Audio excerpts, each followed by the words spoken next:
Devin Booker said something that should scare every single Suns fan. After his 10th year in the league, the Suns didn't even make the play-in, let alone the playoffs.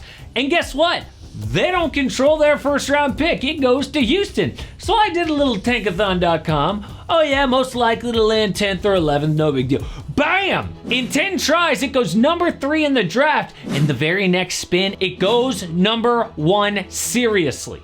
Can you imagine going through that entire miserable season for the Suns and having nothing to show for it? 2 seed Houston gets your pick? So what did Devin Booker say? Oh, it is a gigantic red flag. But how did we get here? Well, Matt Ishbia was a walk-on at Michigan State, took over his dad's company, and became a billionaire. With that money, he bought the Suns. Now, at the time, Phoenix was a 64-win team.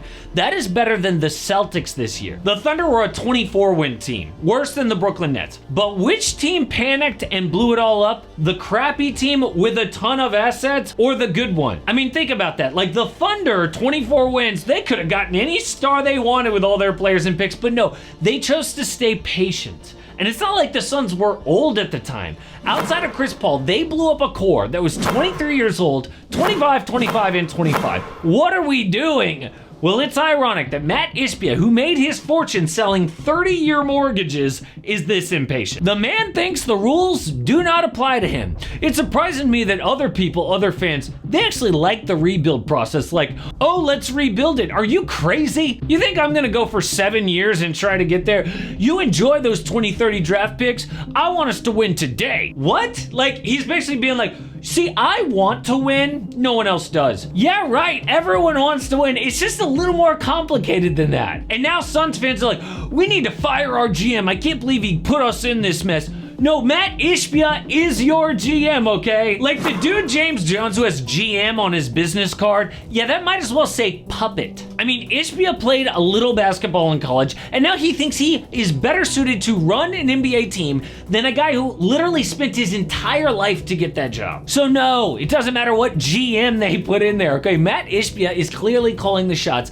That's exactly like the Nets when KD and Kyrie were there, right? We knew Sean Marks was the GM, but come on. KD and Kyrie wanted to get rid of Coach Kenny Atkinson, so they hire Steve Nash. KD and Kyrie wanted to trade everything for James Harden, so they did it. How did that work out? They could fire the GM and the coach every single year. It's not going to make a difference. But what happens to patient teams? We already talked about OKC, but what about the Lakers? Like Rob Pelinka, for years, refused to burn picks, even if it pissed off the GM, right? Like, no, we will not trade for DeJounte Murray, and we're not going to send out Austin Reeves in a package for Kyrie. Then they have enough to land Luka Doncic. Amazing. Or the Warriors, right? Like, people, including me for years, were like, you need to burn your picks to help out Steph Curry. No, they remain patient.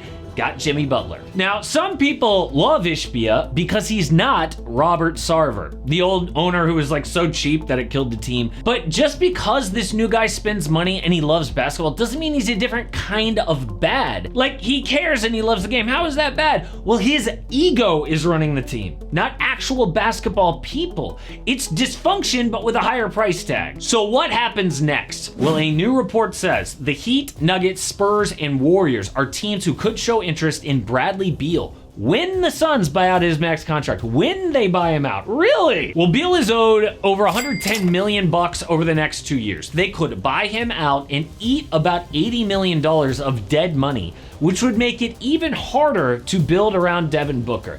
And what about trading KD? Well, a fascinating post on Twitter. A fan told KD, yo, we don't want you off our team, but what choice do we have? We can't run it back, obviously. You'll get us the best return, respectfully. And Durant was like, respectfully, yeah, I get it. So Sham says 5 teams have interest. The Heat, Spurs, Rockets, Knicks, and Timberwolves.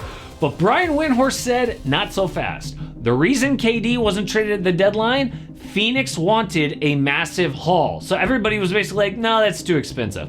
Well, what if that's the case in the summer and all the Suns could get is like 2 picks and a good role player, or like 2 good role players to surround Devin Booker with? Like, what if it was like Jabari Smith Jr. and Reed Shepherd if KD went to the Rockets? Or the Spurs, Devin Vassell and Keldon Johnson. Grizzlies, Desmond Bane and Gigi Jackson. Heat, Chloe Ware and Duncan Robinson. Nuggets, Michael Porter Jr. and Zeke Naji. Those are the kinds of trades that people are talking about. Dude, you're not going to compete with OKC or the Lakers, the Warriors, or the Timberwolves. At best, the Suns would be like a top 6 seed. Oh, so you just make a different trade. No, the Suns control 0 of their own draft picks to trade until 2032. So good luck with Devin Booker and Desmond Bane, buddy. I'm sure that's going to be great. So what did Booker say about that? Well, when speaking to The Ringer, Book talked about being almost 29 years old, most of his career with the crappy Suns, and I will never be in a rebuild again. Really? Because you might not have a choice.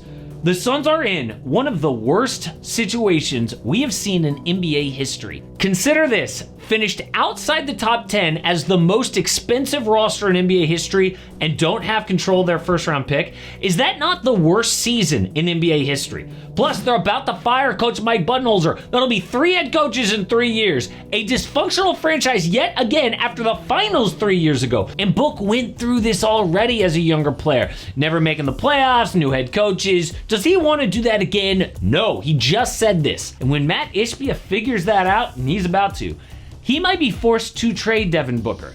Then there's what he said after the final home game of the season. Suns had nothing to play for, but Booker still suited up. Why? Well, it took a real Suns fan to be there tonight. I pay real respect to the person that was either their first time or maybe their last time seeing me play. Or the last time? What does that mean? Some people are like, oh, it's nothing. He just meant they'll never be able to come to another game. But these NBA players are calculated. They know every word will be dissected, and Booker said it for a reason. Everybody loves like a one franchise player, but Book said himself, he's not gonna do another rebuild. And think about it, like Book is gonna be on the verge of 30 to start next season. His trade value may never be higher. You gotta do it. They could package KD and Book to Houston and get all their picks back, plus a good young player like a Jalen Green, maybe even a Reed Shepherd in there. You are not going to get better than that. And I think Book would initially be really sad, like Luka, who truly loved Dallas. But dude, KD and Book on the 2 seed Rockets would be elite, like championship level. The coach is amazing, top 5 defense. The one thing that Houston's been missing is a closer like Book and KD. Like they've got number 4 defense with guys like Amin Thompson, Tari Eason, Dylan Brooks, but no killer closer. It is perfect. I think pretty soon Matt Ishbia's ego is gonna get humbled when his back is against the wall, and the only move left is to move Devin Booker. But things are doing great in Golden State and Cleveland. And a huge part of that, both stories this year, is defense, right? Evan Mobley, Draymond Green, both candidates for Defensive Player of the Year. But how did Draymond go from out of the picture for Depoy to the favorite in just 21 days? The answer is pretty concerning.